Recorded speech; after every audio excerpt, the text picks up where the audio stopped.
वायुदाब एवं पवन, air pressure और wind. वायुदाब, air pressure, धरातलीय या सागरीय क्षेत्रफल की एक निश्चित इकाई पर वायुमंडल की समस्त परतों का पड़ने वाला दबाव ही वायुदाब, एयर प्रेशर है। इसका तात्पर्य है कि किसी दिए गए स्थान तथा समय पर वहां की हवा के स्तंभ का संपूर्ण भार वायुदाब है। वायुमंडल पृथ्वी की गुरुत्वाकर्षण शक्ति के कारण इससे संबद्ध है, इसलिए यह अपने भार से पृथ्वी के धरातल पर दबाव डालता है। इसके अतिरिक्त वायु एक भौतिक वस्तु है जो कि विभिन्न प्रकार की गैसों का यांत्रिक सम्मिश्रण है और इसका अपना स्वयं का भार होता है जिसके द्वारा ये दबाव डालती है। वायु के इस दबाव का मापन वायुदाबमापी यंत्र या बैरोमीटर की सहायता से किया जाता है। वायुदाब को प्रति इकाई क्षेत्रफल पर पड़ने वाले बल के रूप में मापते हैं। जलवायु वैज्ञानिकों द्वारा इसके मापन के लिए जिस इकाई का प्रयोग किया जाता है वह मिलीबार कहलाती है। 1 मिलीबार 1 वर्ग सेंटीमीटर क्षेत्रफल पर 1 ग्राम भार के बल के बराबर होता है। समुद्र तल पर वायुदाब सर्वाधिक होता है। समुद्र तल पर सामान्य वायुदाब लगभग 76 सेमी या 1013.25 मिलीबार के बराबर होता है। सामान्यतः वायुदाब प्रत्येक 300 मीटर की ऊंचाई पर 34 मिलीबार कम हो जाता है, किंतु ये दर कुछ हजार फीट की ऊंचाई तक संभव होती है क्योंकि इसके आगे वायु की विरलता से यह संभव नहीं होता है। सामान्य रूप से 1800 फीट की ऊंचाई पर वायुदाब का लगभग 50% भाग कम होता है। अत्यधिक ऊंचाई पर ऑक्सीजन की कमी तथा वायुदाब की कमी से मानव के नाक एवं कान से खून आने लगता है तथा घुटन बढ़ जाती है। तापमान एवं वायुदाब में विपरीत संबंध होता है, अर्थात जब ताप अधिक हो तो वायुदाब कम और जब ताप कम हो तो दाब अधिक होता है। वायुदाब के वितरण पर जल और स्थल के असमान वितरण और पृथ्वी की दैनिक घूर्णन गति का प्रभाव पड़ता है। भूमध्य रेखा विषुवत वृत्त के पास ऊंचा तापमान होने के कारण वायु की निचली परतें अधिक गर्म हो जाती हैं और वायु फैलकर तेजी से ऊपर उठ जाती है, जिससे यहाँ निम्न दाब का क्षेत्र बन जाता है। इसी प्रकार उत्तर और दक्षिण ध्रुवों पर वर्ष भर अत्यधिक ठंड पड़ती है, जिससे वायु भारी होकर इकट्ठी हो जाती है और यहाँ उच्च दाब का क्षेत्र बन जाता है। वायुदाब मौसम में परिवर्तन उत्पन्न करने का एक बहुत ही महत्वपूर्ण कारक है क्योंकि यह मौसम एवं जलवायु के अन्य कारकों के साथ अंतर्संबंधित होता है। तापमान में अंतर के कारण हवा के घनत्व में परिवर्तन होता है और इससे वायुदाब में भी अंतर आ जाता है। वायुदाब में परिवर्तन के कारण वायु में क्षैतिज गति उत्पन्न हो जाती है, जिसे पवन कहते हैं। पवन ऊष्मा एवं आर्द्रता को एक स्थान से दूसरे स्थान पर स्थानांतरित करने का एक महत्वपूर्ण साधन है। इस प्रकार पवन द्वारा तापमान तथा आर्द्रता दोनों ही प्रभावित होते हैं। विभिन्न प्रकार की जलवायु एवं जलवायु प्रदेशों में वायुदाब एवं पवन की दिशाएं विशिष्ट प्रकार की होती हैं। इसलिए वायुदाब को मौसम के पूर्वानुमान के लिए एक महत्वपूर्ण सूचक माना जाता है। समदाब रेखा आइसबा किसी मानचित्र पर समुद्र तल के बराबर घटाए हुए वायुदाब से तुलनात्मक रूप में समान वायुदाब वाले स्थानों को मिलाकर खींची जाने वाली रेखा समदाब रेखा या आइसोबार कहलाती है। दाब प्रवणता प्रेशर ग्रेडियंट किन्हीं भी दो समदाब रेखाओं की पारस्परिक दूरियां वायुदाब में अंतर की दिशा एवं उसकी दर को दर्शाती है, जिसे दाब प्रवणता कहते हैं। पास पास स्थित समदाब रेखाएं तीव्र दाब प्रवणता की सूचक होती हैं, जबकि दूर दूर स्थित समदाब रेखाएं मंद दाब प्रवणता की सूचक होती हैं। गैसों का यांत्रिक सम्मिश्रण होने के कारण वायु में ये क्षमता पाई जाती है कि वह दबाव पड़ने पर संकुचित हो सके। इसी कारण वायुमंडल के निचले भागों में वायु का घनत्व सर्वाधिक होता है, क्योंकि यहाँ की वायु ऊपरी वायु से भार से दबी रहती है।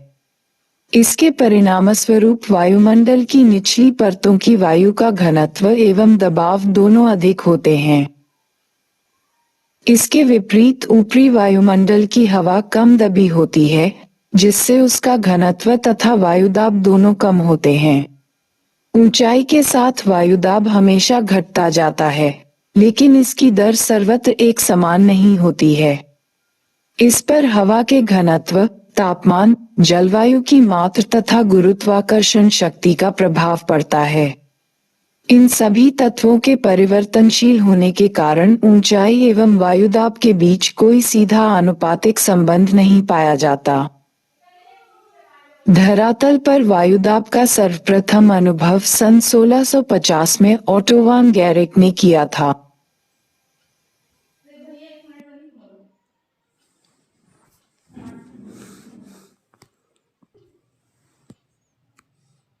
धरातल पर वायुदाब की पेटियों का वितरण, distribution of atmospheric pressure belts on the surface of the अर्थ।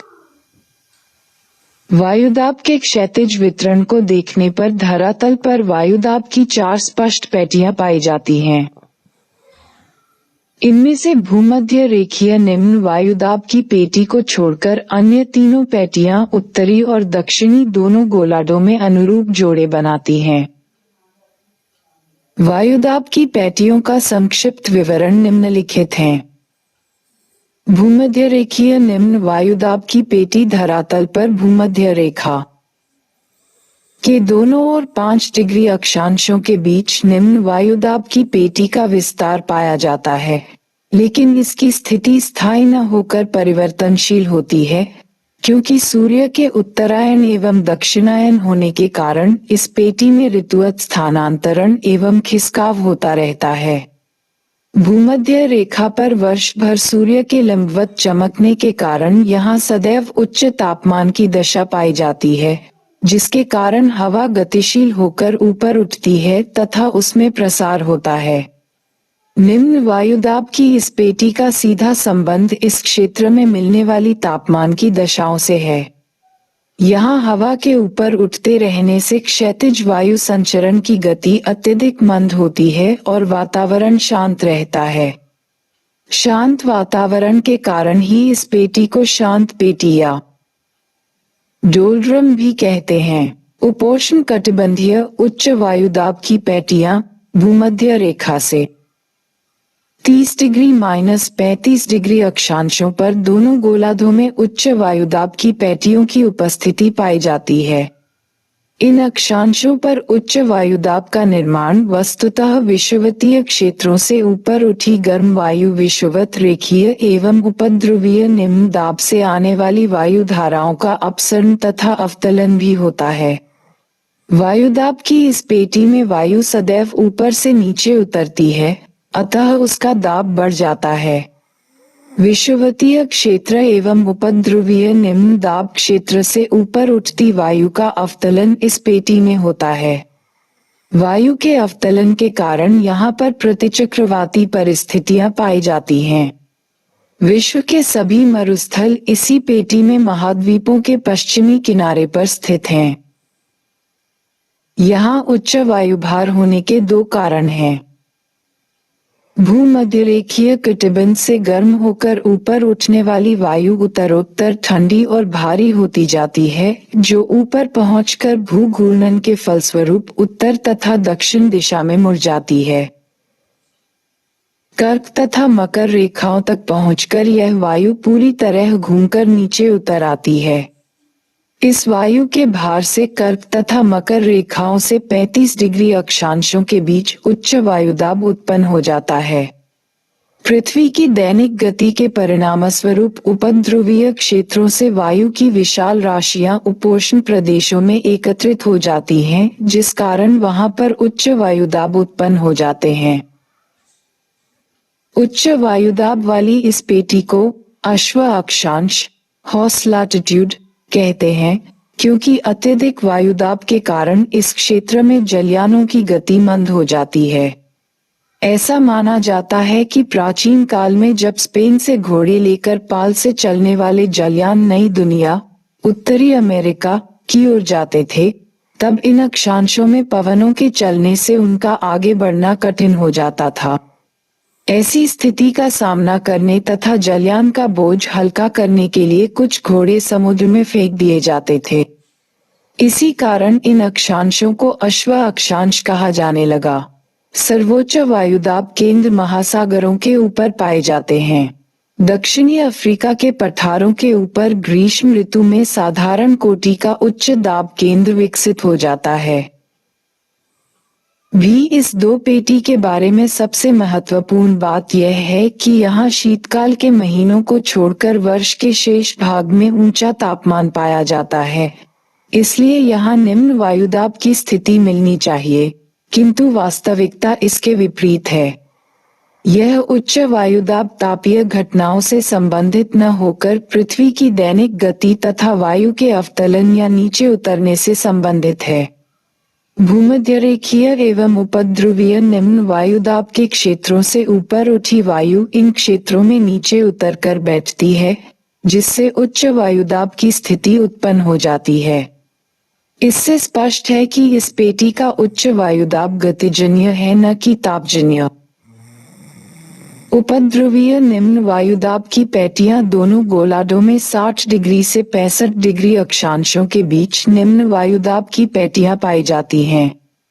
इन पेटियों का निम्न वायुदाब भी तापजन्य न होकर गतिजन्य ही है, क्योंकि यहाँ वर्ष भर कम तापमान पाया जाता है। इस पेटी में पृथ्वी की घूर्णन गति के कारण हवा फैलकर स्थानांतरित हो जाती है और निम्न वायुदाब का क्षेत्र बन जाता है। ये पेटी उत्तरी गोलार्ध की अपेक्षा दक्षिणी गोलार्ध में अधिक विकसित है। ध्रुवीय उच्च वायुदाब की पेटियां उत्तरी एवं दक्षिणी दोनों ध्रुवों पर अत्यधिक कम तापमान के कारण उच्च वायुदाब की पेटियों की उपस्थिति पाई जाती है। यह उच्च वायुदाब तापजन्य ही होता है, क्योंकि पृथ्वी की घूर्णन गति का प्रभाव तापमान के बहुत ही कम होने के कारण नगण्य हो जाता है। इन क्षेत्रों में न्यूनतम तापमान मिलने के कारण ही ठंडी एवं भारी हवा नीचे उतरती है और ध्रुवीय उच्च वायुदाब की पेटियों का निर्माण करती है। इन पेटियों का विस्तार दोनों ध्रुवों के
चारों ओर बहुत ही कम क्षेत्रफल पर सीमित होता है।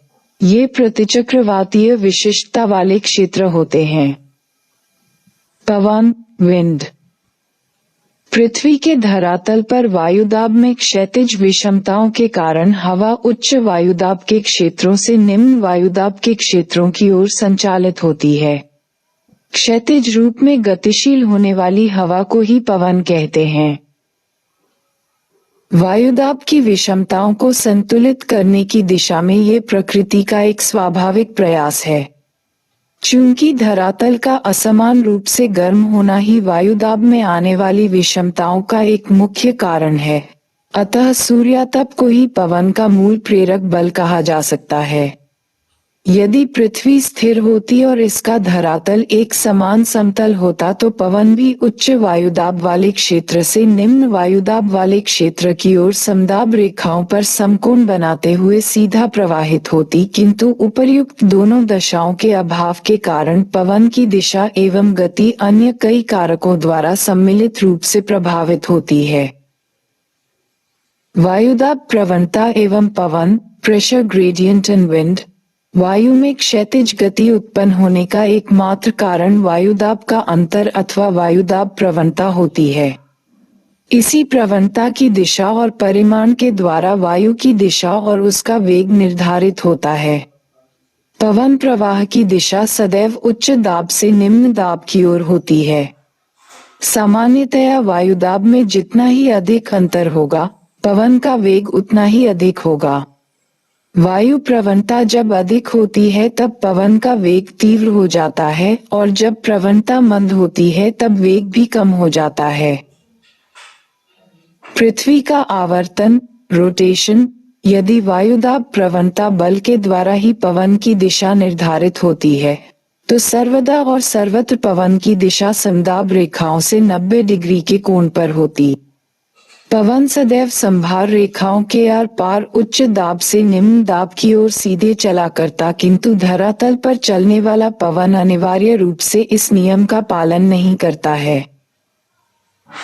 पृथ्वी के आवर्तन के कारण उत्पन्न विक्षेपक बल, रिफ्लेक्टिव फोर्स, जिसे कोरियोलिस बल, कोरियोलिस फोर्स भी कहते हैं, पवन की दिशा को मोड़ देता है। इसी कारण से उत्तरी गोलार्ध में पवन अपने पथ के दाईं ओर तथा दक्षिणी गोलार्ध में बाईं ओर मुड़ जाता है। विक्षेपक बल, कोरियोलिस फोर्स, पृथ्वी की दैनिक गति द्वारा उत्पन्न विक्षेपक बल धरातल पर प्रत्येक गतिमान वस्तु को प्रभावित करता है, चाहे वह महासागरीय धारा हो अथवा पवन।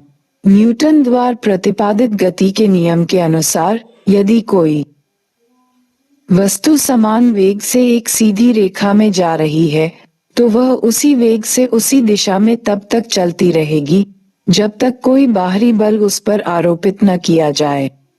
जब वायुदाब प्रवणता बल के कारण कोई वायु कण गतिमान होता है, तब उसमें एक सीधी रेखा में चलते रहने की सामान्य प्रवृत्ति विद्यमान रहती है, किंतु पृथ्वी के आवर्तन के कारण अक्षांश और देशांतर रेखाएं अपनी स्थिति बदल देती हैं, जिससे पवन की दिशा में परिवर्तन हो जाता है।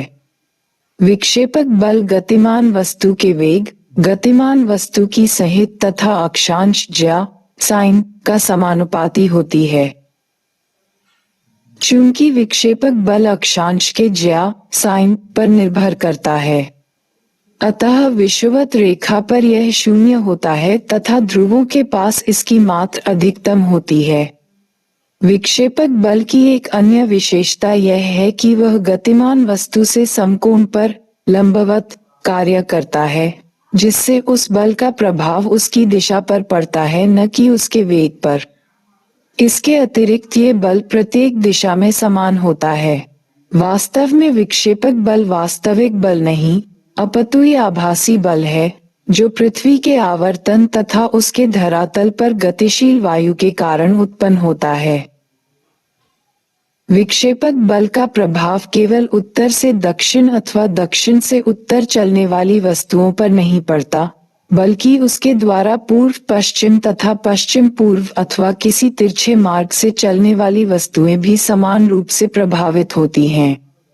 प्रत्येक दशा में कोई भी गतिमान वस्तु उत्तरी गोलार्ध में अपने पथ के दाईं और दक्षिणी गोलार्ध में बाईं ओर मुड़ जाती है। भूविक्षेपी पवन, जियोस्ट्रोफिक विंड, पृथ्वी के आवर्तन से उत्पन्न होने वाले विक्षेपक एवं प्रभावों की विवेचना सर्वप्रथम कोरियोलिस नामक फ्रांसीसी भौतिक शास्त्री ने सन 1844 में की। उन्हीं के नाम के आधार पर इस आभासी बल को कोरियोलिस बल की संज्ञा प्रदान की गई। जब पवन का मार्ग सीधा होता है तब उस पर केवल दो प्रकार के बलों का नियंत्रण होता है, वायुदाब प्रवणता बल तथा भूविक्षेपी जियोस्ट्रोफिक बल। जब धरातल पर वायुदाब में अंतर उत्पन्न होता है तब वायु उच्च दाब से निम्न दाब की ओर सीधी रेखा में चल पड़ती है, किंतु पृथ्वी के आवर्तन से उत्पन्न कोरियोलिस बल के प्रभाव के कारण पवन अपने प्रारंभिक पथ के दाईं ओर उत्तरी गोलार्ध में जुड़ जाता है। विक्षेपक बल गतिशील पवन पर निरंतर प्रभाव डालता रहता है, जिसके फलस्वरूप अंत में वायु की दिशा संभार रेखाओं के समानांतर हो जाती है तथा उच्च दाब उसके दाईं ओर एवं निम्न दाब बाईं ओर हो जाता है।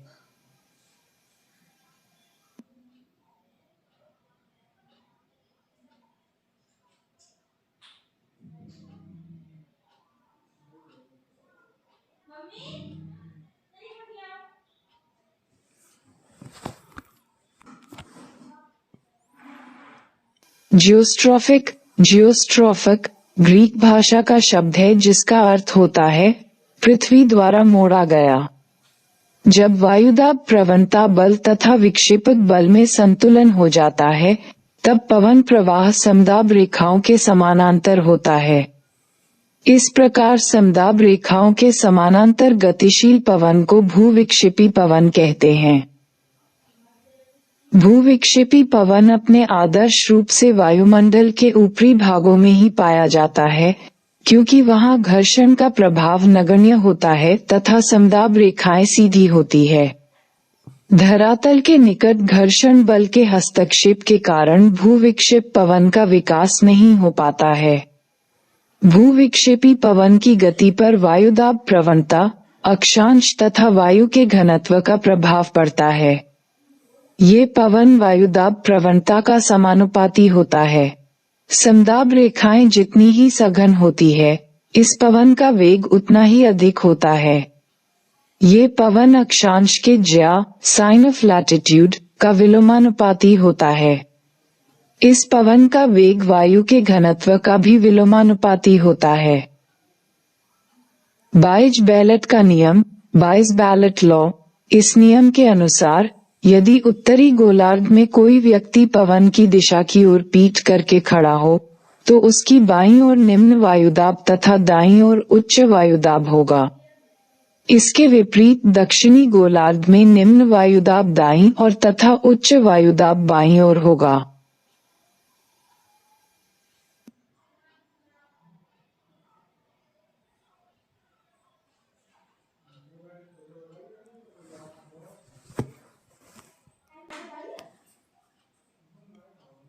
फेरल का नियम, जिस दिशा से पवन आ रही हो उस दिशा की ओर पीठ करके खड़े हो जाएं तो हवाएं उत्तरी गोलार्ध में दाहिनी ओर तथा दक्षिणी गोलार्ध में बाईं ओर मुड़ जाती हैं।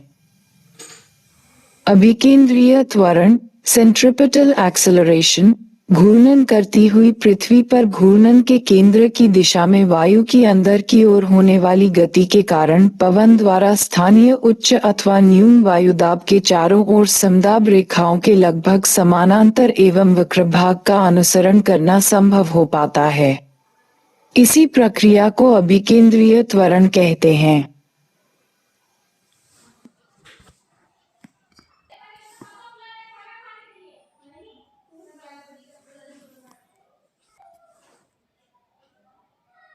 घर्षण का प्रभाव, इफेक्ट्स ऑफ फ्रिक्शन, पवन के वेग और उसकी दिशा को प्रभावित करने वाले कारकों में घर्षण बल, फ्रिक्शनल फोर्स का विशेष महत्व है। इस बल की उत्पत्ति धरातल और उसके ऊपर चलने वाली वायु के संघर्ष से होती है। ये बल पवन प्रवाह की दिशा के विपरीत कार्य करता है। यह वायु के वेग के वर्ग का समानुपाती होता है। पृथ्वी तल पर तथा अथवा उसके निकट उच्चावचन तथा अन्य बाधाओं के कारण पवन प्रवाह में प्रतिरोध उत्पन्न होता है, जिससे उसमें अनियमितता आ जाती है।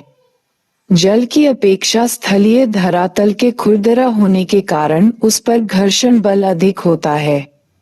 घर्षण बल के कारण पवन का वेग कम हो जाता है, जिससे कोरियोलिस बल में कमी आ जाती है और प्रवणता बल अधिक प्रभावकारी हो जाता है। अतः हवाएं समदाब रेखाओं के समानांतर चलने के बजाय उन्हें न्यून कोण पर काटती हुई अधिक दबाव से कम दबाव की ओर तिरछी चलने लगती है। एंटीट्रिप्टिक पवन, एंटीट्रिप्टिक विंड्स, स्थानीय पवनों पर कोरियोलिस बल का प्रभाव न पड़ने से प्रवणता बल तथा घर्षण बल में पूर्ण संतुलन स्थापित हो जाता है, जिससे पवन सीधे उच्च दाब से निम्न दाब की ओर चलने लगता है। ऐसे पवनों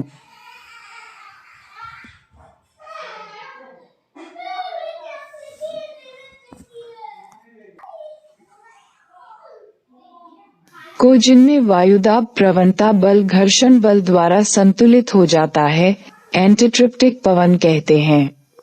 ऐसे पवनों का क्षैतिज विस्तार सीमित तथा गहराई कम होती है। ऐसे पवन अल्पकालिक भी होते हैं।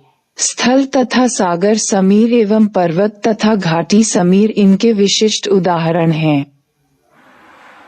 पवन का अपकेंद्र बल, सेंट्रीफ्यूगल फोर्स, पवन गति को प्रभावित करने वाला अन्य महत्वपूर्ण कारक स्वयं पवन का अपकेंद्र बल, सेंट्रीफ्यूगल फोर्स है। जब पवन का मार्ग वक्र अथवा वृत्ताकार होता है, तब इस प्रकार के बल की उत्पत्ति होती है। ये बल विभिन्न प्रकार के पवनों के वृत्ताकार पथ के केंद्र से बाहर की ओर लगता है। जब कोई कण समान गति से वृत्ताकार मार्ग में चक्कर लगाता है, तब उस मार्ग के केंद्र अथवा आवर्तन के अक्ष की दिशा में बल कार्य करता है, जिसे अभिकेंद्र बल कहते हैं। इसी बल के कारण वह कण वृत्ताकार मार्ग पर चलता है। चूंकि न्यूटन के गति के तीसरे नियम के अनुसार प्रत्येक क्रिया की उसके बराबर तथा विपरीत दिशा में प्रतिक्रिया होती है, अतः जब किसी कण पर केंद्र की दिशा में एक बल कार्य करता है, तब इसके बराबर तथा विपरीत दिशा में एक दूसरे बल का होना स्वाभाविक है, जो इस कण को केंद्र से दूर फेंकने का प्रयत्न करता है। इस प्रतिक्रियात्मक बल को ही अपकेंद्र बल कहते हैं। ये बल बराबर होता है कि ऐसी स्थिति में जबकि समदाब रेखाएं वृत्ताकार होती हैं, पवन गति पर अपकेंद्रक बल का प्रभाव स्पष्ट दिखाई पड़ती है। चक्रवात अथवा प्रतिचक्रवात में ही इस बल की उत्पत्ति होती है। वायुदाब प्रणालियों के अंतर्गत जब वायुदाब प्रवणता के अनुसार पवन उच्च दाब से निम्न दाब की ओर चलता है, तो विक्षेपक बल के कारण वह सीधे पथ से विचलित हो जाता है तथा समदाब रेखाओं के समानांतर प्रवाहित होने लगता है। किंतु वृत्ताकार अथवा वक्र पथ में घूमने वाले इस पवन पर अपकेंद्र बल कार्य करने लगता है। पवन का वेग तथा उसके पथ की वक्रता जितनी अधिक होगी, ये बल उतना ही अधिक होगा तथा विक्षेपण भी उसी अनुपात में होगा। उत्तरी गोलार्ध में विक्षेप के कारण पवन अपने पथ के दाईं ओर मुड़ जाता है, जिसमें अपकेंद्र बल के कारण और वृद्धि हो जाती है। दक्षिणी गोलार्ध में इस प्रकार का विक्षेप पथ के दाईं ओर होता है। प्रवणता पवन, ग्रेडियंट विंड, जब वृत्ताकार मार्ग से चलने वाले पवन में वायुदाब प्रवणता बल, विक्षेपक बल एवं घर्षण बल में संतुलन स्थापित हो जाता है, तो उसे प्रवणता पवन, ग्रेडियंट विंड कहते हैं। ये पवन वायुमंडल के ऊपरी भाग में समदाब रेखाओं के समानांतर चलते हैं, किंतु धरातल पर घर्षण के कारण ये निम्न दाब की ओर मुड़कर उन्हें न्यून कोण पर काटते हैं। धरातल पर अथवा उसके सन्निकट घर्षण के कारण पवन का वेग कम हो जाता है, जिसके फलस्वरूप विक्षेपक बल कम हो जाता है। चक्रवात अथवा प्रतिचक्रवात में चलने वाली ऐसी हवाओं को चक्रगतिक पवन कहते हैं। उपर्युक्त कारणों से ही उत्तरी गोलार्ध में चक्रवात में पवन वामावर्त तथा प्रतिचक्रवात में दक्षिणावर्त होता है। इसके विपरीत दक्षिणी गोलार्ध में चक्रवात में पवन दक्षिणावर्त तथा प्रतिचक्रवात में वामावर्त होता है। वायु की ऊर्ध्वाधर गति से संबंधित कोशिकाएं। उष्णकटिबंधीय कोशिका, ट्रॉपिकल और हैडली सेल। ये भूमध्य रेखा और 30 डिग्री अक्षांशों के बीच स्थित है। ये ताप को भूमध्य रेखा से ध्रुवों की ओर ले जाता है। उष्णकटिबंधीय जेट धारा की स्थिति 200 मिलीबार दाब ऊंचाई स्तर पर ध्रुवों के किनारों की रहती है। वायुमंडल में कोणीय संवेग का प्रमुख स्रोत यही कोशिका है। ये हैडले के संवहनी प्रतिरूप, कन्वेक्टिव मॉडल, जो उसने संपूर्ण पृथ्वी के लिए उपयोग में लिया था, उससे मेल खाता है, अतः इसे हैडले कोशिका का नाम दिया गया। भूमध्य रेखीय क्षेत्रों में गर्म होकर ऊपर उठने वाली वायु गुप्त ताप, लेटेंट हीट, छोड़ती है जब बहुत अधिक ऊंचाई पर कपासी वर्षा मेघ, क्यूम्युलस निम्बस, बनते हैं। इन मेघों के बनते समय जो गुप्त ताप निकलता है, वो उष्णकटिबंधीय कोशिका को पर्याप्त आगे बढ़ने की ऊर्जा प्रदान करता है। ये कोशिका, जो तापीय शक्ति से आगे बढ़ती है, ऊपर उठती वायु को ध्रुवों तथा ऊपरी क्षोभ मंडल की ओर ले जाती है। इस कोशिका में ध्रुवों की ओर वायु की बाहरी प्रवाह को प्रतिव्यापारिक, एंटीट्रेड, पवन कहते हैं। ये वायु धारा जो भूमध्य रेखा के समीप 8000 से 12000 मीटर की ऊंचाई पर पाई जाती है, 20 डिग्री से 25 डिग्री अक्षांश के समीप नीचे उतरना प्रारंभ करती है, एन कोरियोलिस शक्ति के कारण विक्षेपित हो जाती है एवं इन्हें विक्षेपित पछुआ, जियोस्ट्रोफ की वेस्टलीज कहते हैं। ध्रुवीय वाताग्र कोशिका, पोलर फ्रंट सेल और फेरल सेल। ये 30 डिग्री से 60 डिग्री उत्तर एवं दक्षिण में मध्य अक्षांशों में पाई जाती है। त्रिकोशिका में देशांतरीय परिसंचरण प्रतिरूप में 30 डिग्री से 60 डिग्री अक्षांश के बीच परिसंचलन प्रतिरूप हैडली कोशिका के विपरीत पाया जाता है। इस कोशिका में धरातलीय वायु का प्रवाह ध्रुवों की ओर होता है एवं कोरियोलिस शक्ति के कारण वायु पश्चिम से पूर्व की ओर चलती है।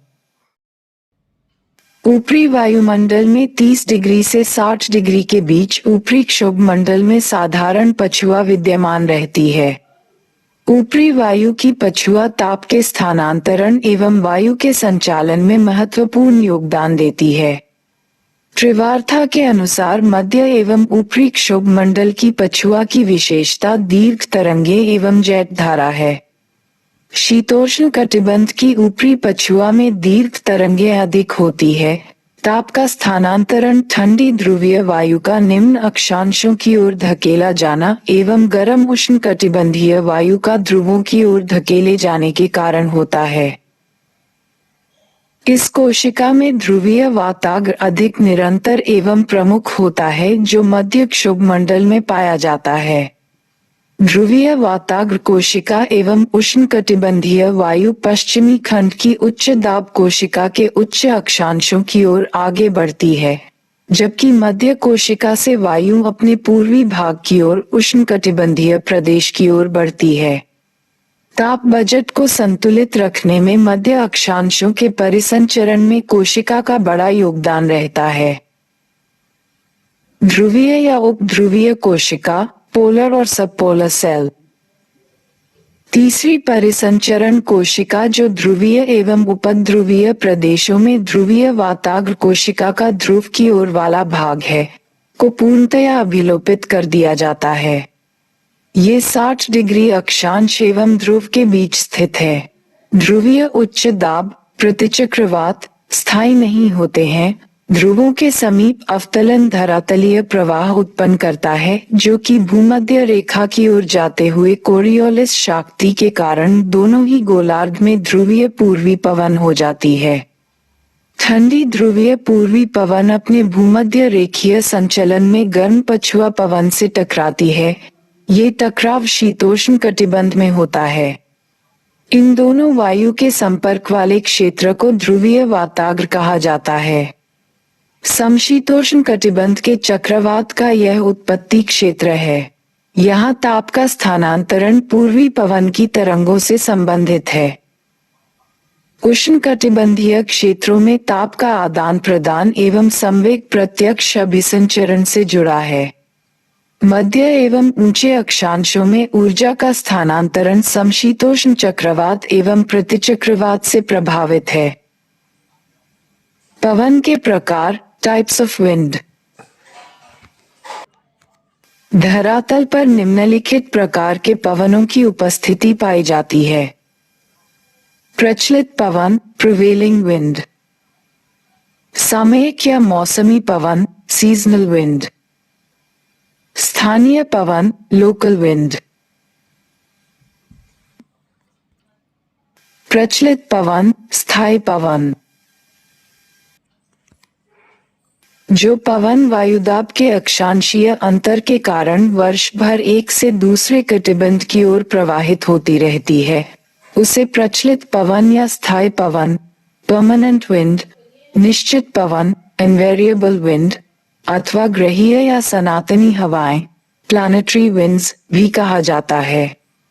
ये पवन महाद्वीपों तथा महासागरों के विशाल क्षेत्र पर वर्ष भर एक ही दिशा में गतिशील रहती है।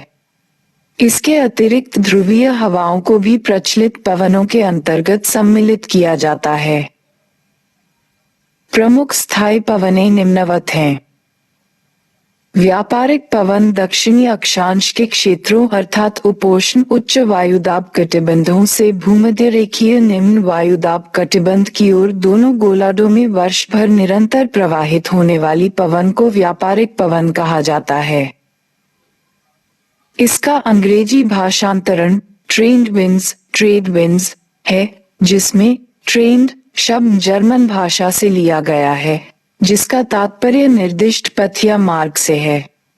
ये हवाएं एक निर्दिष्ट पथ पर वर्ष भर एक ही दिशा में निरंतर बहने वाली हवाएं हैं। सामान्यतः इस पवन को उत्तरी गोलार्ध में उत्तर से दक्षिण दिशा में तथा दक्षिणी गोलार्ध में दक्षिण से उत्तर दिशा में प्रवाहित होना चाहिए, किंतु फेरल के नियम एवं कोरियोलिस बल के कारण ये उत्तरी गोलार्ध में अपनी दाईं ओर तथा दक्षिणी गोलार्ध में अपनी बाईं ओर विक्षेपित हो जाती हैं।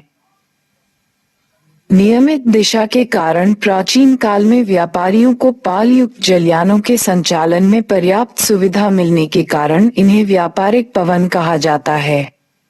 उत्तरी गोलार्ध में इन्हें उत्तर पूर्वी व्यापारिक पवन के नाम से जाना जाता है तथा दक्षिणी गोलार्ध में इन हवाओं की दिशा दक्षिण पूरब से उत्तर पश्चिम की ओर चलती है, अतः इन्हें दक्षिण पूर्वी व्यापारिक पवन कहते हैं। ये 30 डिग्री से 35 डिग्री उत्तर व दक्षिण अक्षांशों के बीच से भूमध्य रेखा की ओर चलती हैं। भूमध्य रेखा के समीप दोनों व्यापारिक पवनें आपस में मिलकर अत्यधिक तापमान के कारण ऊपर उठ जाती हैं तथा घनघोर वर्षा के कारण बनती है, क्योंकि वहां पहुंचते पहुंचते ये जलवाष्प से पुनर्तः संतृप्त हो जाती हैं। इनका अधिकतम विस्तार महासागरों पर होता है। ये पवनें स्थायी व नियमित रूप से एक निश्चित पथ पर चलती हैं और इनका वेग 15 से 25 किलोमीटर प्रति घंटा होता है। यह वेग शीत ऋतु में अधिक तथा ग्रीष्म ऋतु में कम हो जाता है।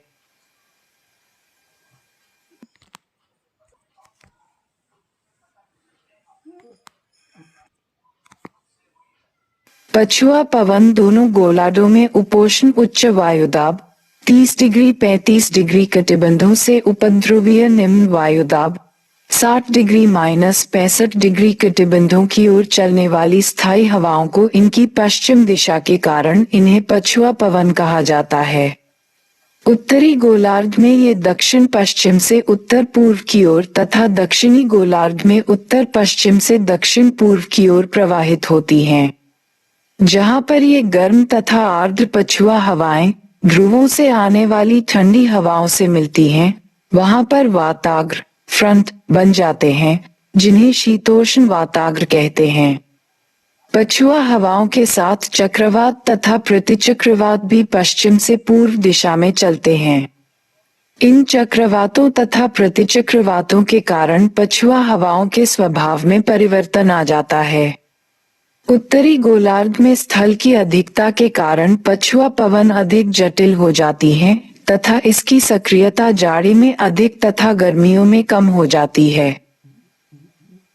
पछुआ पवनों का सर्वश्रेष्ठ विकास 40 डिग्री से 50 डिग्री दक्षिणी अक्षांशों के मध्य पाया जाता है, क्योंकि यहाँ जलराशि के विशाल विस्तार के कारण पवनों की गति अपेक्षाकृत तेज तथा दिशा निश्चित होती है। दक्षिणी गोलार्ध में इनकी प्रचंडता के कारण इन्हें 40 डिग्री से 65 डिग्री अक्षांशों के मध्य 40 डिग्री अक्षांश क्षेत्र को गरजता 40 रोरिंग 40 50 डिग्री के समीपवर्ती क्षेत्र में प्रचंड 50 फ्यूरियस 50 तथा 60 डिग्री के समीपवर्ती क्षेत्र में चीखता 60 श्रीकिंग 60 के नाम से जाना जाता है। यह नामकरण वस्तुतः नाविकों द्वारा किया गया है। ध्रुवों की ओर इन पवनों की सीमा काफी अस्थिर होती है, जो मौसम एवं अन्य कारणों के अनुसार परिवर्तित होती रहती है। गर्म अक्षांशों से ठंडे अक्षांश की ओर चलने के कारण पछुआ पवनें शीतोष्ण कटिबंध में स्थित महाद्वीपों के पश्चिमी भागों जैसे पश्चिमी यूरोप, पश्चिमी कनाडा तथा दक्षिणी पश्चिमी चिली में वर्ष भर वर्षा करती हैं। पछुआ एकमात्र स्थायी पवन है जो निम्न से उच्च अक्षांशों की ओर चलती है। ध्रुवीय पवन ध्रुवीय उच्च वायुदाब की पैटियों से उपध्रुवीय निम्न वायुदाब की पैटियों की ओर प्रवाहित होने वाली पवनों को ध्रुवीय पवन के नाम से जाना जाता है। ध्रुवीय पवनें अत्यधिक ठंडी एवं भारी होती है। उत्तरी गोलार्ध में इनकी दिशा उत्तर पूर्व से दक्षिण पश्चिम की ओर तथा दक्षिणी गोलार्ध में दक्षिण पूर्व से उत्तर पश्चिम की ओर होती है। कम तापमान के क्षेत्रों से अधिक तापमान वाले क्षेत्रों की ओर प्रवाहित होने के कारण ये पवनें प्रायः शुष्क होती हैं। उपध्रुवीय निम्न वायुदाब के क्षेत्रों में ध्रुवीय एवं पछुआ पवनों जैसी विपरीत स्वभाव वाली पवनों के मिलने के कारण शीतोष्ण कटिबंधीय चक्रवातों का जन्म होता है, जो कटिबंधीय क्षेत्रों में व्यापक वृष्टि एवं परिवर्तनशील मौसम के लिए उत्तरदायी होते हैं। सामयिक या मौसमी पवन सीजनल विंड। मौसम या समय के साथ जिन पवनों की दिशा में परिवर्तन पाया जाता है, उन्हें सामयिक या कालिक पवन कहा जाता है। पवनों के इस वर्ग में मानसून पवनें, स्थल एवं सागर समीर तथा पर्वत एवं घाटी समीर को शामिल किया जाता है। मानसूनी पवनें मॉनसूनल विंड्स। मानसून शब्द की उत्पत्ति अरबी भाषा के मौसमी शब्द से हुई है, जिसका अर्थ है मौसम। इससे स्पष्ट है कि मानसून ऐसी पवन है जिनकी प्रवाह दिशा में मौसम के साथ परिवर्तन आ जाता है। इस शब्द का सर्वप्रथम प्रयोग अरब सागर पर प्रवाहित होने वाली हवा के लिए किया गया था, किंतु वर्तमान में धरातल पर उन सभी प्रवाहित होने वाली ऐसी हवाओं को जो मौसम के अनुसार अपनी दिशा में पूर्ण परिवर्तन स्थापित कर लेती हैं, मानसून के नाम से संबोधित किया जाता है। मानसूनी पवन सामान्यतः उष्णकटिबंध में चलती हैं। वास्तव में मानसून हवाएं भूमंडल के पवन तंत्र के ही रूपांतरण हैं, जिनकी उत्पत्ति स्थल तथा जल के विरोधी स्वभाव के कारण एवं तापीय विभिन्नता के कारण होती है। ग्रीष्मकालीन मानसून 21 मार्च के बाद सूर्य के उत्तरायण होने के कारण उत्तरी गोलार्ध में सौर्थिक ऊर्जा अधिक मिलने लगती है। 21 जून को सूर्य कर्क रेखा पर लंबवत चमकता है, परिणामस्वरूप यहाँ पर न्यूनदाब बन जाता है। एशिया महाद्वीप पर बैकाल झील तथा मुल्तान के पास निम्न वायुदाब बन जाता है। इसके विपरीत दक्षिणी गोलार्ध में शीतकाल के कारण उच्च वायुदाब की स्थिति बनी रहती है, परिणामस्वरूप हवाएं उच्च वायुदाब से निम्न वायुदाब की ओर चलने लगती हैं तथा सागर के ऊपर से आने के कारण पर्याप्त नमी के कारण घनघोर वर्षा करती हैं। शीतकालीन मानसून 23 सितंबर के बाद सूर्य की स्थिति दक्षिणायन होने लगती है, एवं 22 दिसंबर को मकर रेखा पर लंबवत चमकने के कारण उत्तरी गोलार्ध में शीतकाल तथा दक्षिण गोलार्ध में ग्रीष्मकाल होता है। दक्षिणी गोलार्ध में निम्न वायुदाब की स्थिति होती है। मानसून लौटने लगता है तथा शीतकाल में कोरोमंडल तट पर भारी वर्षा होती है।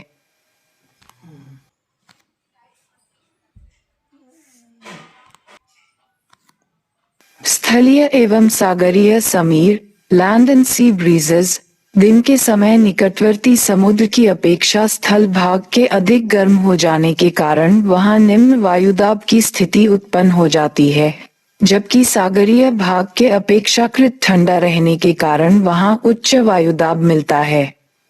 स्थल की गर्म हवा के हल्की होकर ऊपर उठ जाने पर रिक्त हुए स्थान को भरने के लिए सागरीय भागों से हवा का प्रवाह स्थल की ओर होने लगता है, जिसे सागरीय समीर कहते हैं। इसके विपरीत रात के समय तीव्र पार्थिव विकिरण के कारण स्थल भाग सागरीय भाग की अपेक्षा शीघ्रता से ठंडा हो जाता है, जिसके कारण उस पर उच्च वायुदाब उपस्थित हो जाती है। सागरीय भाग अपेक्षाकृत निम्न वायुदाब का क्षेत्र होता है, जिसके कारण स्थल से सागर की ओर पवन संचार होने लगता है। इन पवनों को स्थलीय समीर कहते हैं। वास्तव में स्थलीय एवं सागरीय समीर छोटे पैमाने पर प्रवाहित होने वाली मानसून हवाएं ही हैं, जिनकी दिशा में 24 घंटे में 2 बार परिवर्तन हो जाता है। ये समीर समुद्र तटीय क्षेत्रों की एक पतली पट्टी को ही प्रभावित करते हैं। पर्वत एवं घाटी Sameer, mountain and valley breezes, अधिकांश पर्वतीय क्षेत्रों में 2 प्रकार की दैनिक हवाएं प्रवाहित होती हैं। दिन के समय पर्वतीय ढाल वाला क्षेत्र उसकी घाटियों की अपेक्षा अधिक गर्म हो जाता है, जिसके कारण पवन का संचरण घाटी से ऊपर की ओर होने लगता है। इसी को घाटी समीर कहते हैं। इसके विपरीत सूर्यास्त के पश्चात रात्रि के समय यह व्यवस्था पुनर्तः पलट जाती है। पर्वतीय ढालों पर पार्थिव विकिरण द्वारा तेजी से ऊष्मा का विसर्जन हो जाने से वहां उच्च वायुदाब का क्षेत्र बन जाता है तथा ऊंचाई वाले भागों से ठंडी एवं घनी हवा नीचे बैठने लगती है। इसी पवन को पर्वत समीर कहते हैं। पर्वत पवन को अवरोही पवन या गुरुत्व पवन भी कहा जाता है। 24 घंटे के अंदर इनकी दिशा में 2 बार पूर्ण परिवर्तन होता है, इस कारण इन्हें दैनिक समीर भी कहा जाता है। चक्रवाती पवन, साइक्लोनिक विंड्स, जब किसी स्थान के निम्न वायुदाब का क्षेत्र चारों ओर से उच्च वायुदाब से घिर जाता है तो हवाएं बाहर से केंद्र की ओर चक्राकार गति से चलने लगती हैं। इन्हें चक्रवाती पवन कहते हैं। इसके विपरीत जब उच्च वायुदाब का केंद्र चारों ओर से निम्न वायुदाब के क्षेत्र से घिर जाता है तो हवाएं अंदर से बाहर की ओर चक्राकार गति में चलने लगती हैं, जिन्हें प्रति चक्रवाती पवन कहते हैं। चक्रवातों को भिन्न भिन्न देशों, क्षेत्रों में अलग अलग नामों से जाना जाता है। उत्तरी अटलांटिक और पूर्वी अमेरिका के तटों पर उठने वाले चक्रवात को हरिकेन, मेक्सिको की खाड़ी, मिसिसिपी मिसौरी घाटी में तथा मालागासी के पास उठने वाले चक्रवात को टॉर्नेडो, चीन, जापान, उत्तरी प्रशांत के चक्रवातों को टाइफून, तिमोर सागर और ऑस्ट्रेलिया के उत्तर पश्चिम में चलने वाले चक्रवात को विली कहते हैं। जेट स्ट्रीम तीव्र गति से चलने वाली ऐसी क्षैतिज पवनें हैं जो क्षोभ सीमा ट्रोपोपॉज के निकट चलती हैं। जेट वायु धाराएं लगभग 150 किलोमीटर चौड़ी एवं 2 से 3 किलोमीटर मोटी एक संक्रमण पेटी में सक्रिय रहती हैं। सामान्यतः इनकी गति 150 से 200 किलोमीटर प्रति घंटा रहती है। जेट वायु धाराएं सामान्यतः उत्तरी गोलार्ध में ही मिलती हैं।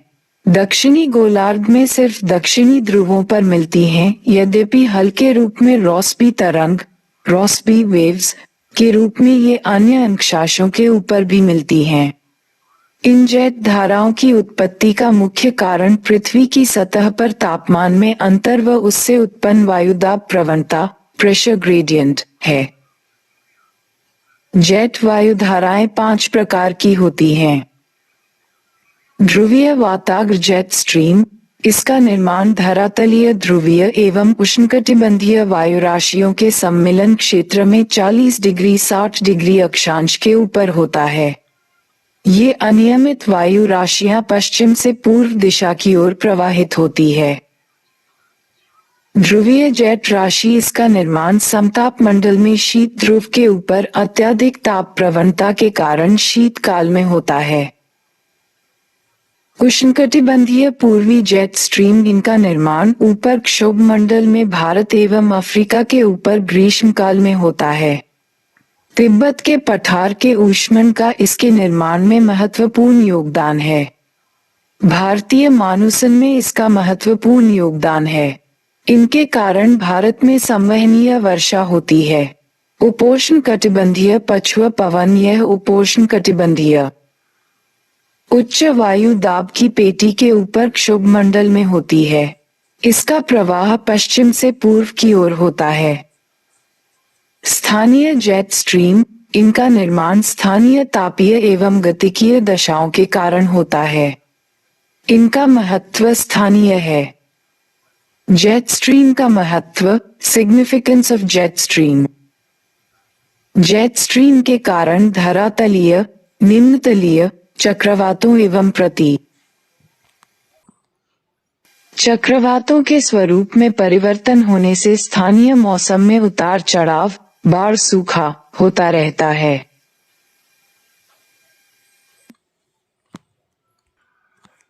जेट स्ट्रीम के कारण क्षोभ मंडल के ऊपरी भाग में क्षैतिज अभिसरण, कन्वर्जेंस तथा अपसरण, डाइवर्जेंस होने लगता है।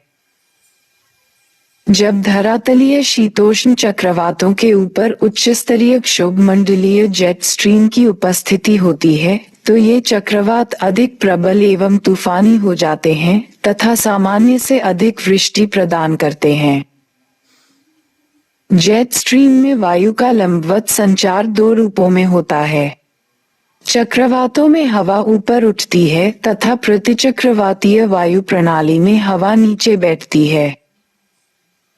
एल नीनो, एल नीनो उष्णकटिबंधीय प्रशांत महासागर के तापमान तथा वायुमंडलीय दशा में आने वाला एक परिवर्तन है जो वैश्विक मौसमी घटना को प्रभावित करता है। प्रत्येक 5 से 7 साल के अंतराल पर पूर्वी प्रशांत महासागर के जलस्तर के तापमान में वृद्धि होती है। इससे पेरू एवं इक्वेडोर के तट के समानांतर प्रशांत महासागर में उत्तर से दक्षिण की ओर एक गर्म जलधारा प्रवाहित होने लगती है। इससे ऑस्ट्रेलिया तथा इंडोनेशिया के आसपास हिंद महासागर में सतही दबाव में वृद्धि होने लगती है तथा पश्चिमी प्रशांत महासागर में व्यापारिक पवनें कमजोर पड़ने लगती हैं और यह पूरब की ओर मुड़ने लगती है। इसके कारण हिंद महासागर तथा पश्चिमी प्रशांत महासागर क्षेत्र से गर्म जलधारा पूर्वी प्रशांत महासागर की ओर गतिशील हो जाता है। इससे भारत, इंडोनेशिया, दक्षिण पूर्वी चीन तथा पश्चिमी प्रशांत के परंपरागत वर्षा वाले क्षेत्र में मानसून कमजोर हो जाता है तथा यहाँ भयंकर सूखे का प्रकोप छा जाता है। इसके विपरीत शुष्क क्षेत्र वाले पूर्वी प्रशांत क्षेत्र में बाढ़ की स्थिति उत्पन्न हो जाती है। ला नीना, ला नीना एल नीनो की विपरीत स्थिति है। ला नीना के आगमन से पश्चिम प्रशांत महासागर के तापमान में वृद्धि होती है। इससे प्रशांत महासागर तथा हिंद महासागर के क्षेत्र में बसे देशों में अच्छी वर्षा होती है। ला नीना में समुद्री तापमान, वायु प्रणाली तथा मौसमी तंत्र में ऐसे बदलाव आते हैं जो एल नीनो के विपरीत होते हैं। एल नीनो से जहां सूखे का प्रभाव ज्यादा होता है, वहीं ला नीना अत्यधिक वर्षण के लिए जानी जाती है। स्थानीय हवाएं, स्थानीय धरातलीय बनावट तापमान एवं वायुदाब की विशिष्ट स्थिति के कारण संभवतः प्रचलित पवनों के विपरीत प्रवाहित होने वाली हवाएं स्थानीय हवाओं के रूप में जानी जाती हैं। इनका प्रभाव अपेक्षाकृत छोटे क्षेत्रों पर पड़ता है तथा ये क्षोभमंडल की सबसे निम्नवर्ती परतों में ही सीमित रहती हैं। इन हवाओं की स्वभावगत विशेषताएं एवं उनके प्रभाव विभिन्न प्रकार के हो सकते हैं।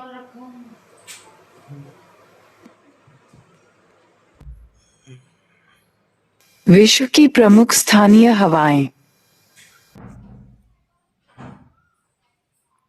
चिनूक रॉकी पर्वत के ढाल के सहारे चलने वाली गर्म एवं शुष्क हवा, संयुक्त राज्य अमेरिका। इस हवा का औसत तापक्रम 40 डिग्री फ़ारेनहाइट होता है। इस हवा के आगमन से तापक्रम में अचानक वृद्धि हो जाती है तथा कभी कभी तो चंद मिनटों में तापक्रम 34 डिग्री फ़ारेनहाइट तक बढ़ जाता है, जिसके फलस्वरूप धरातल पर बर्फ अचानक पिघलने लगती है।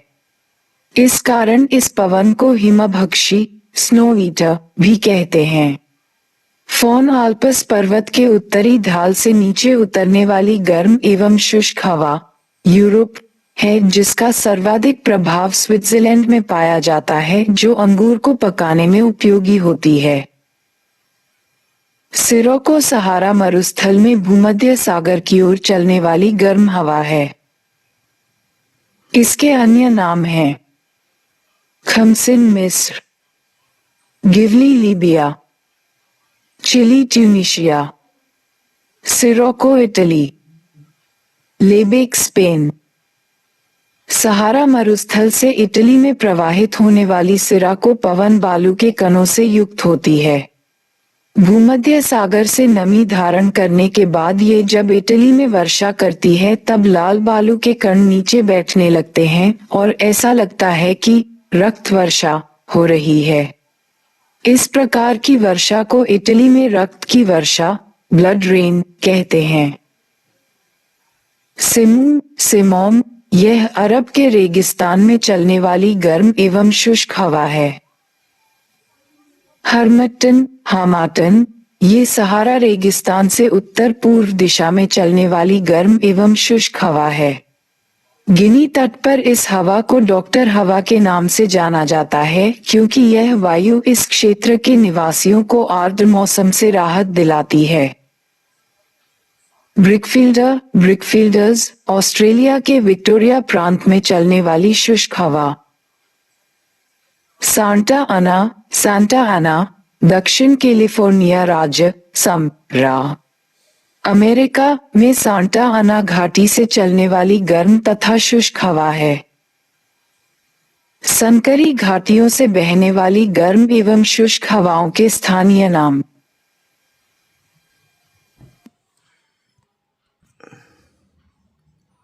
यामो जापान, जोंडा अर्जेंटीना एंडियन घाटी से, ट्रामोंटेन मध्य यूरोप की घाटियों में, नॉर्वेस्टर न्यूजीलैंड में उच्च पर्वतों से उतरने वाली गर्म, शुष्क तथा धूल भरी हवा है। ये गंभीर धूल भरी आंधियां उत्पन्न करती है। शामल मेसोपोटामिया, इराक तथा फारस की खाड़ी में चलने वाली गर्म एवं शुष्क उत्तर पूर्वी हवा है। ब्लैक रोलर उत्तरी अमेरिका की पश्चिम या उत्तर पश्चिम में चलने वाली गर्म एवं धूल भरी हवा है। मिस्ट्राल रोम घाटी फ्रांस में जाड़े में चलने वाली ठंडी हवा है। कुरान सोवियत रूस तथा मध्य साइबेरिया में उत्तर पूर्व से चलने वाली अत्यधिक सर्द हवाओं को कुरान कहते हैं। पुर्गा रूसी टुंड्रा में चलने वाली बर्फीली आंधियां। 22 फ्रांस में चलने वाली अति ठंडी हवा। लेबिंडर दक्षिणी स्पेन में पूर्व से पश्चिम चलने वाली ठंडी हवा। जोंडा अर्जेंटीना की गर्म हवा। लू उत्तरी भारत में गर्मियों में उत्तर पश्चिम तथा पश्चिम से पूर्व की ओर चलने वाली प्रचंड तथा शुष्क हवाओं को लू कहते हैं। बोरा यूगोस्लाविया के एड्रियाटिक तट पर चलने वाली ठंडी हवा है। ट्रामोंटाना उत्तरी इटली में चलने वाली ठंडी हवा है। बर्ग्स दक्षिण अफ्रीका में जाड़ी में चलने वाली गर्म हवा है जो आंतरिक पठार से तटीय भाग की ओर बहती है।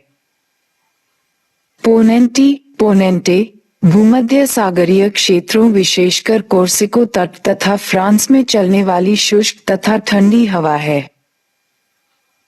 पैम्पेरो अर्जेंटीना तथा उरुग्वे के पंपास क्षेत्र में चलने वाली रैखिक प्रचंड वायु लाइन स्क्वॉल है। यह एक ठंडी ध्रुवीय वायु है जो चक्रवात के गुजर जाने के पश्चात चलती है। पैपागायो मैक्सिको के तट पर चलने वाली शीतल, शुष्क तथा तीव्र हवा है। टेरल पेरू एवं चिली के पश्चिमी तटों पर चलने वाला समीर है। जोरन जूरा पर्वत से जेनेवा झील तक रात्रि में चलने वाली शीतल एवं शुष्क हवा है। नॉर्थ टेक्सास राज्य संयुक्त राज्य अमेरिका में चलने वाली शुष्क एवं शीतल हवा है। इसमें तापमान 24 घंटों में 20 डिग्री सेल्सियस तक कम हो जाता है। इससे उपज को भी हानि पहुंचती है। सोमन ईरान में कुर्दिस्तान पर्वत में उत्तर पश्चिमी दिशा में चलने वाली गर्म हवा है। कैराबर्न ग्रीष्म के प्रारंभ में तारिम बेसिन में चलने वाली गर्म एवं शुष्क हवा है। कालिक पवन टेम्परल्स मानसून प्रकार की प्रबल दक्षिणी पश्चिमी हवा जो ग्रीष्मकाल में मध्य अमेरिका के प्रशांत महासागरीय तट पर चलती है। विरोजन पेरू तथा चिली के पश्चिमी तटों पर चलने वाली समुद्री समीर। वेंडेवेल्स जिब्राल्टर जल संधि तथा स्पेन के पूर्वी तट से सुदूरवर्ती क्षेत्रों को प्रभावित करने वाले अवदाबों से संबंधित तीव्र दक्षिणी पश्चिमी हवा जो प्रायः शीतकाल में तीव्र वर्षा के लिए उत्तरदायी होती है।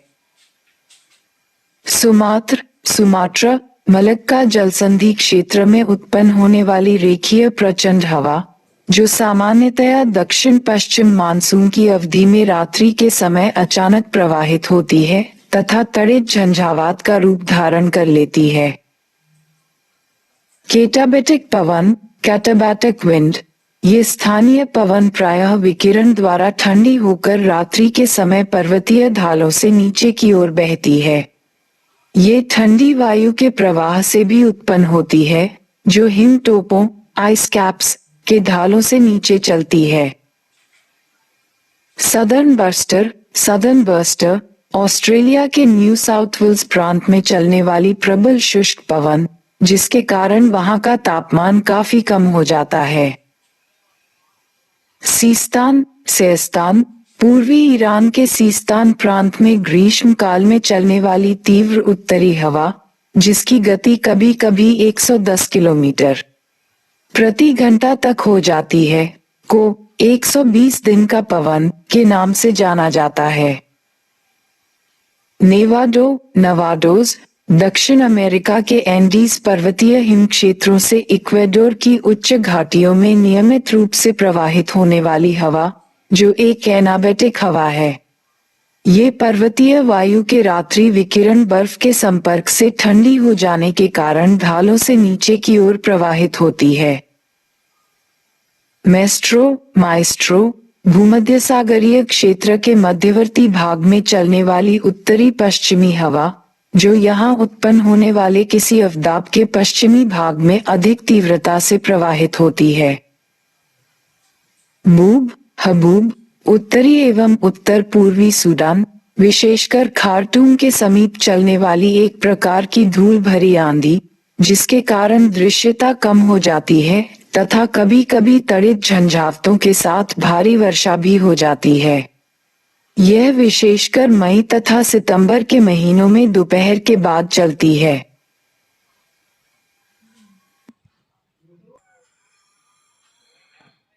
ब्रेगेल ब्रेगेल दक्षिणी यूरोप एवं भूमध्य सागरीय क्षेत्रों के मध्य भाग में उत्तर पश्चिम अथवा उत्तर पूर्व दिशा से शीत ऋतु में प्रवाहित होने वाली तीव्र पवन। फ्राइजेम ब्राजील के उष्णकटिबंधीय कैंपोस क्षेत्र में प्रतिचक्रवात उत्पन्न हो जाने के कारण आने वाली तीव्र शीतलहर जो मई या जून के महीनों में प्रवाहित होकर इस क्षेत्र के तापमान को 10 डिग्री सेंटीग्रेड तक घटा देती है। बुराइन अथवा पूर्गा, बरन और पुर्गा, रूस तथा मध्यवर्ती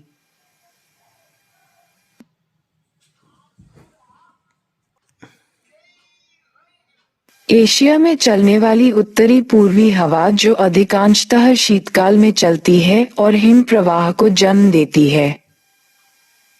बाग्वियो फिलीपींस द्वीप समूह में आने वाले उष्णकटिबंधीय चक्रवातों को बाग्यो के नाम से जाना जाता है। काल बैसाखी भारत के गंगा ब्रह्मपुत्र मैदान में प्रचंड तूफान, भारी वर्षा व ओले के साथ गर्मी की ऋतु में इसका अनुभव होता है। आम की फसल के पकने के दौरान चलने के कारण इसे आम्र बौछार भी कहा जाता है। ये चाय व जूट की उपज हेतु लाभप्रद होती है।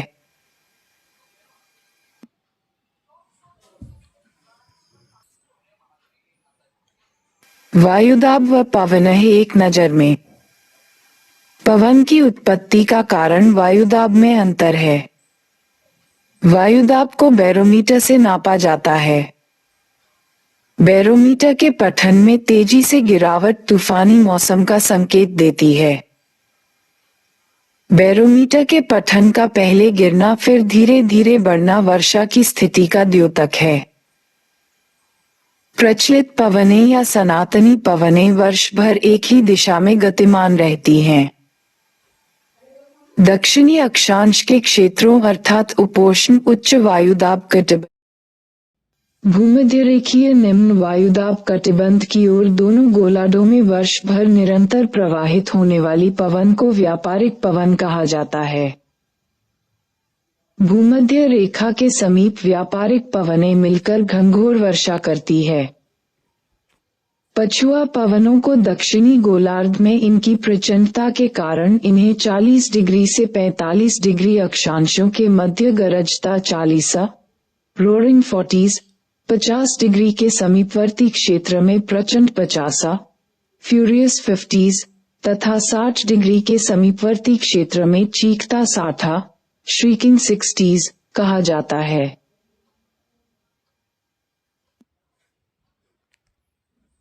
मानसूनी हवाएं भूमंडल के पवन तंत्र का रूपांतरण है। स्थलीय व सागरीय समीर तथा पर्वत एवं घाटी समीर स्थानीय पवनों के उदाहरण हैं। चिनूक रॉकी पर्वत श्रेणी ढाल के सहारे चलने वाली गर्म व शुष्क हवा है। इसे हिमभक्षी भी कहते हैं। फॉन आल्प्स पर्वत के उत्तरी ढाल से नीचे उतरने वाली शुष्क एवं गर्म हवा है। अंगूरों को पकाने में सहायक है। Austria, Germany, Switzerland. सिरोको सहारा मरुस्थल में भूमध्य सागर की ओर चलने वाली गर्म हवा है। हर्मिटन पवन को डॉक्टर विंड भी कहते हैं क्योंकि यह गिनी तट के निवासियों को आर्द्र मौसम व बीमारियों से छुटकारा दिलाती है।